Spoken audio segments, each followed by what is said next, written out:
팔꿈치가 떨립니다. 저는 32살 여자예요. 남편은 저보다 4살 많고 결혼한 지는 4년째입니다. 결혼할 때 시가에서 2억 정도 들여서 집을 해줬어요. 남편이 결혼 전에 모아둔 돈 일부까지 포함된 돈이었고요. 집을 알아보는 동안 의견 차이가 있어서 결혼하고 나서 반년 정도는 월세방을 구해서 살림을 시작했습니다. 경기도권 신축으로 들어가 살자는 걸 제가 재개발 노리고 구축 아파트에 들어가자고 해서 결국에는 제 말대로 구축 아파트로 들어갔는데 재개발은 안 됐지만 아파트 값이 그때 대비해서 지금 2배나 뛰었습니다. 집값 오른 거 가지고 생색은 엄청 내요. 시댁도 시댁이지만 남편이 자기 덕분에 우리가 앞으로 10년은 모아야 할 돈이 한 번에 들어온 거 아니겠냐며 엄청 난리부르스예요. 집값 오른 거 당연히 좋은 일이지만 가계부 관리하는 저로서는 사실 와닿지도 않아요. 이 집이 2배 올랐다고 해서 다른 집이 안 오른 것도 아니고 더 늦기 전에 아이도 가져야 하는데 13평짜리 방 한 칸 비좁아 터진 아파트에 살면서 아이를 어떻게 키우냐는 생각도 듭니다. 이사를 생각 안 해본 건 아니지만 말한 대로 다른 집도 올라서 선택권이 넓은 것도 아니고 그래서 그냥 기억 없이 재건축만 기다리고 있네요. 시어머니는 그냥 집이 좁으면 어떠냐고 늦기 전에 아이를 먼저 가지라고 하는데 제가 육아 때문에 직장을 그만두면 그만큼 수입도 줄어들어서 가게도 어떻게 될지 확신도 안 서고요. 또 이사를 가고 싶어도 재건축이 언제 될지도 모르니 섣불리 나섰다가 지금 집값 2배 정도 뛴 거 가지고도 저렇게 노래를 부르는데 행여나 재건축돼서 집값이 또 뜨게 되면 어떤 원망을 들을까봐 말도 못 꺼내고 있어요. 시가에서 집 해줬다고 저 결혼할 때 뭐 기우는 결혼한 거? 그런 건 절대 아닙니다. 월급도 큰 차이가 나는 건 아니지만 신랑보다는 제가 조금 더 벌어요. 집이 좁아서 혼수 채우기가 애매하니 그만큼 현금 해단도 많이 했고 시아버지 오래된 연식 자동차 끌고 다니시는 거 신형으로 바꿔드리기까지 했어요. 혼수에 결혼 비용까지 2,500이면 끝날 거 차 바꿔드리고 현금 해단까지 하고 그래서 저희도 물론 시댁 쪽 지원금에 비해 적은 돈이긴 하지만 이것저것 다 더하니 8천 가까이 들었습니다. 결혼할 때부터 시가에서 집 해준다고 생색내는 남편 때문에 더 무리한 부분도 있고 남들 강남 신축에서 시작하는 신혼부부들도 있는데 서울 외곽에 지은 지 30년 된 아파트 받으면서 기우는 결혼하는 것 같은 느낌 주는 게 싫었어요. 그래서 그만큼 결혼 비용 부담하면서 결혼 후에도 양가에는 똑같이 하자고 약속 아닌 약속을 했어요. 네 돈 내 돈 하는 것도 그래서 각자 월급에서 200씩 생활비 통장에 보내서 생활비나 달달이 나가는 비용, 경조사비에 양가에 보내드리는 용돈까지 공평하게 갈라서 내고 더 하고 싶은 게 있으면 그건 월급에서 남은 돈 각자 관리하면서 쓰고 싶은데 쓰기로 했습니다.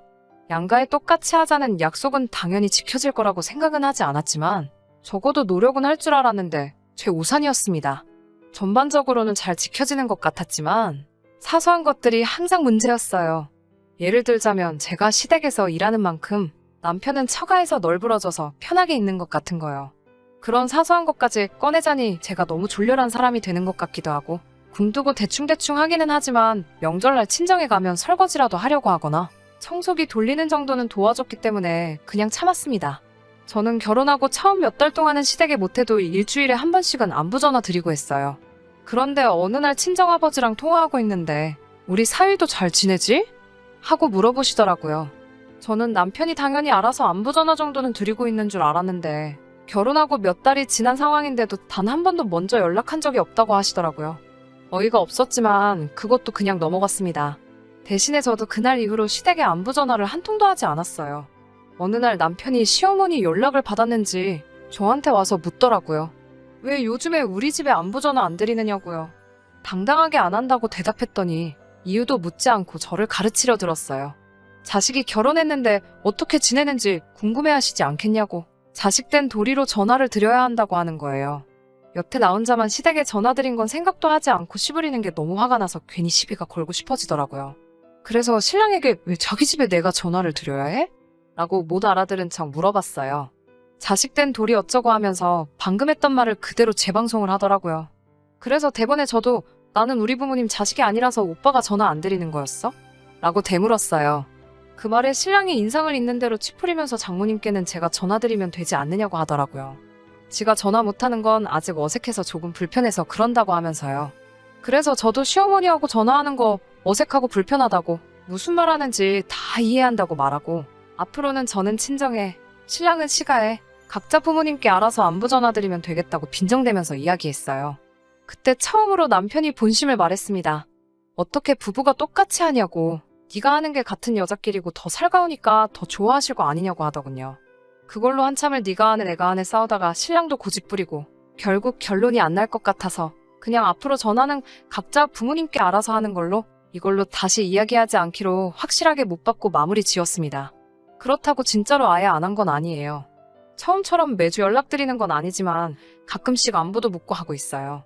최소한의 도리라고 생각하거든요. 남편은 그 뒤로도 아예 결혼하고 단 한 번을 우리 부모님께 먼저 연락드린 적은 없지만 퇴근하고 같이 있을 때 한 번씩 전화 바꿔주고 하니 그냥 그걸로 하고 있다는 셈 치고 위안 삼으려고 했어요. 아무튼 사건은 최근에 벌어지게 됩니다. 제가 회사 생활 5년간 하면서 한 달에 5만 원씩 따로 적금을 들어놓은 게 있어요. 어머니 환갑 때 지중해로 크루즈 여행 한번 보내드리려고요. 그 적금이 만기가 돼서 잠깐 예금 통장에 들어왔어요. 이자 조금 해서 돈이 어느 정도 목돈이 되어 있더라고요. 어머니 환갑까지는 몇 년이 더 남았으니 새로 적금 가입하고 요즘 시국도 시국이고 지중해 크루즈 여행이 생각보다 비용이 비싸서 몇 년 더 모아야겠더군요. 그런데 남편이 통장 조회를 했는지 이 돈이 뭐냐고 물어보더라고요. 엄마 환갑 때 두 분 크루즈 여행 보내드리려고 모아둔 거라고 결혼 전부터 모으고 있던 돈이라고 말해줬어요. 그랬더니 우리 부모님은 어쩌고? 이러고 있더라고요. 시어머니랑 저희 어머니랑 동갑이시거든요. 그래서 그거야 오빠가 따로 부모님 환갑 때 하려고 준비한 거 있을 거 아니냐고. 그걸로 보내드려야지 했지요. 그랬더니 자기는 따로 모은 게 없다고. 이 집 살 때 전 재산 다 쓴 거라고 하더라고요. 아직 양가 어머님 환갑까지는 시간이 있으니까 그럼 지금부터라도 모아서 어디 가까운 일본 료칸 여행이라도 보내드리면 되지 않겠냐고 했어요. 그랬더니 대번에 니네 엄마는 크루즈 여행 보내고 우리 엄마는 온천으로 때우려고 하는 거냐며 성질을 박박 내며 뭐라고 하네요. 어이가 없어서 나는 이거 결혼 전부터 계속 모으고 있던 거라고. 내가 우리 엄마 아빠 보내주려고 모은 걸 왜 나누냐고. 시부모님 여행 보내드리고 싶으면 지금부터라도 열심히 모으라고 했어요. 그랬더니 대번에 결혼 전이래봐야 1년밖에 더 되냐고. 결혼하고 나서도 모아왔으니 그건 엄연한 횡령이라고 하면서 입에 거품을 물면서 발악을 하더군요. 억지 좀 부리지 말라고. 각자 생활비 통장에 돈 넣고 남은 돈 관리하기로 하지 않았느냐고. 내가 이만큼 모을 동안 오빠가 못 모은 게 오빠 잘못이지 그게 내 잘못이냐고 한바탕 싸웠어요. 남자가 그 돈 가지고 어떻게 사회생활 하냐고. 군말 없이 꼬박 생활비 통장에서 돈 안 빼쓰는 것만으로도 감지덕지하라면서 호통을 치는 말에 나라고 사회생활 안 하냐고. 나도 일 때문에 만나는 사람 많은데도 다 모으지 않았냐고 하니 대답을 못하고 있었어요. 결국에는 안 되겠다 싶었는지 집값 오른 이야기를 또 꺼내더군요.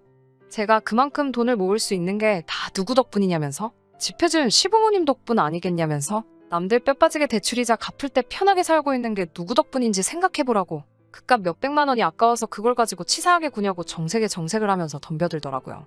시부모님 여행 보내드리는 게 돈이 아까워서 그러는 건 줄 아냐고. 엄연히 나도 쓰고 싶은 거 참으면서 모은 돈이고 오빠가 앞으로 돈을 모아서 시부모님 우주여행을 시켜드리든 저는 신경 안 쓴다고. 효도하고 싶으면 저한테 대신 시킬 생각 하지 말고 직접 하라고 했어요. 너 잘났다라면서 네 맘대로 하라고 하고는 기어이 그날은 밖으로 뛰쳐나가 외박을 하고 들어오더라고요. 카드 내역분이 친구들 다 불러서 술까지 쏘고 잠도 숙박업소 가서 자고 온 것 같은데 그렇게 쓸 돈 20번만 모아도 지금 제가 모은 만큼은 우습게 모았을 텐데 하는 생각에 참 한심하더라고요. 진짜 문제는 얼마 지나지 않아서 생겼어요. 명절날 친정에서 저녁 식사하고 나서 텔레비전 채널 이리저리 돌리다가 볼만한 게 없어서 옛날 드라마 재방송 보고 있었어요.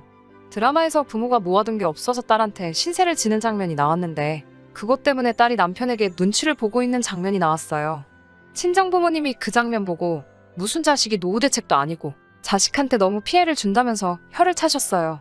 평소에는 우리 부모님 불편하다고 말도 안 붙이던 남편이 괜히 맞다고 결혼이 무슨 회사 인수합병 하는 것도 아니고 자기도 그 말이 100번 맞다고 생각한다고 맞장구를 치더라고요.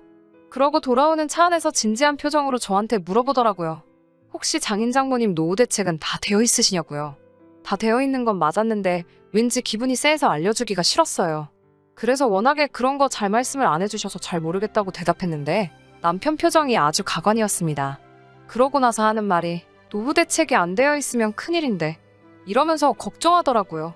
그게 무슨 뜻이냐 물었더니 앞으로 큰 집으로 이사가면 시부모님을 모시고 살 계획이었는데 장인장모님이 노후 대책이 안 되어 있으면 어떡하냐고 원망하듯이 말하더라고요.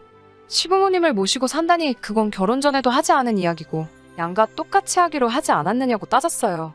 나도 맞이인데 노후 준비가 돼 있으신다고 한들 어디 아프시기라도 하면 그게 시부모님이든 친정부모님이든 자식들이 모셔야 되는 게 도리이지 않느냐고 했더니 또 정색을 하면서 집값 오른 이야기를 또 꺼내더군요.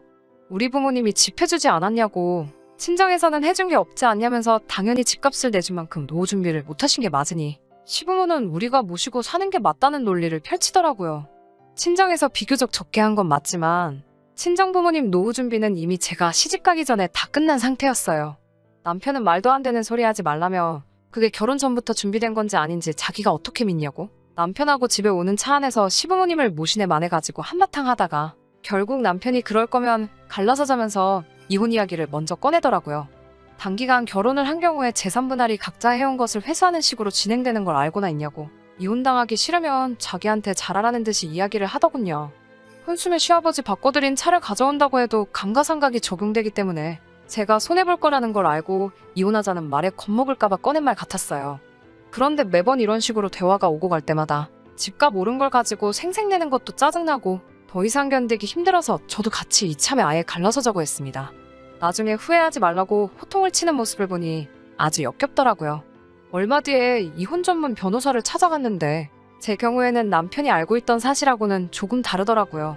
제가 핸드폰도 신혼살림 차리기 전부터 쓰던 걸 아직도 사용하고 있던지라 남편과 결혼 준비하면서 주고받던 대화 내용이 그대로 저장되어 있었어요.